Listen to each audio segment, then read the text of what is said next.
So our story pertains to our experience with foster care.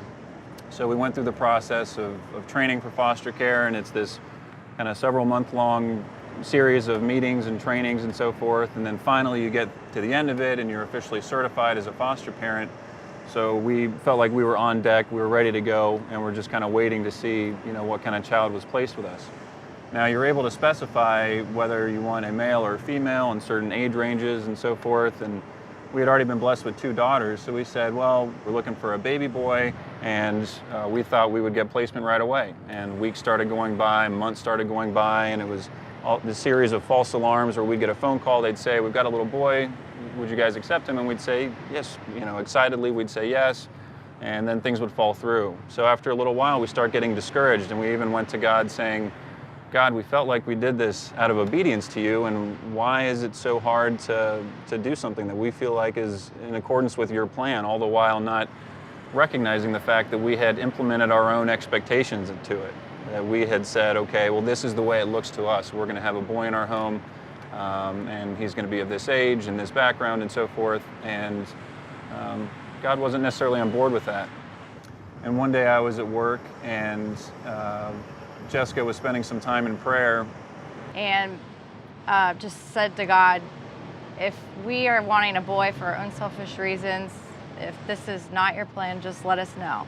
And really within a minute later, the social worker called with the little girl that they wanted us to take in our home. So I called Jonathan at work, and we of course said yes. Even as she's saying it, I'm fighting back tears, just saying that's, to me, such a direct answer to prayer that we often don't see, that you don't get to experience on a daily basis. And I think when you feel peace in an environment that isn't inherently peaceful, that can only come from one place. And so we said okay, and we welcomed this little girl into our home. And again, she was born to difficult circumstances and had some addiction and some withdrawal to get over during the first few weeks of her time with us.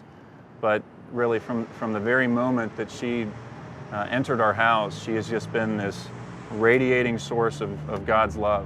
And it's really been tremendous to experience that, for that to be our reward for being obedient. And since that time, we've then taken on some additional kids. So again, we went from thinking we were going to be bringing a baby boy into our home to then having a girl that we later adopted. And then, a couple months ago, we then received several more girls into our home, 2 girls and a baby boy.